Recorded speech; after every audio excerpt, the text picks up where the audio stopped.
மோசைக்கு ஒரே ஒரு வீக்னஸ் இருக்குது. அவனுக்கு சுள்ளுன்னு என்ன வந்துடும்? பயங்கரமான கோவம் வந்துடும். பயங்கரமான கோவம் வந்துடும். அவ்வளோதான். எகிப்தியன் அடிக்கிறத பார்த்த உடனே அவ்வளோதான், கத்தி எடுத்துட்டான். அவ்வளோ 4 குத்து குத்தி மண்ணை தோண்டி முதச்சிட்டான். போடா அப்படின்னு சொல்லிட்டு அவ்வளோ கோவம் வரும் அவனுக்கு.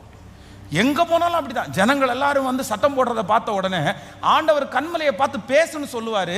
இவனுக்கு ரொம்ப கோபம் வந்தா அவன் என்ன வேணாலும் தூக்கி அடிப்பான். அந்த கோபம் வந்து கலகக்காரரை கேளுங்கன்னு சொல்லிட்டு கத்தர் பேசுன்னு சொன்ன கன்மலையை அடிச்ச 2 அடி அடிச்சிட்டான். தண்ணி வந்துருச்சு, ஜனங்கள் எல்லாம் குடிச்சிட்டாங்க. ஆனா ஆண்டவர் அடுத்து பதில் சொல்றாரு, இந்த பாரு, நீ உன் கோபத்தினாலேயே நீ கானான் தேசத்துக்குள்ள போக மாட்டேன்னு சொன்னாரு. இவனுக்கு வேற என்ன தண்டனை கொடுத்திருந்தாலும் சரின்னு இருப்பாரு. ஆனா கானான் தேசத்துக்கு போக கூடாதுன்னு சொன்ன உடனே ரொம்ப கஷ்டம் வருது மோசைக்கு. ஆண்டவரே என்ன சொல்லிட்டு இருக்கிறீங்க?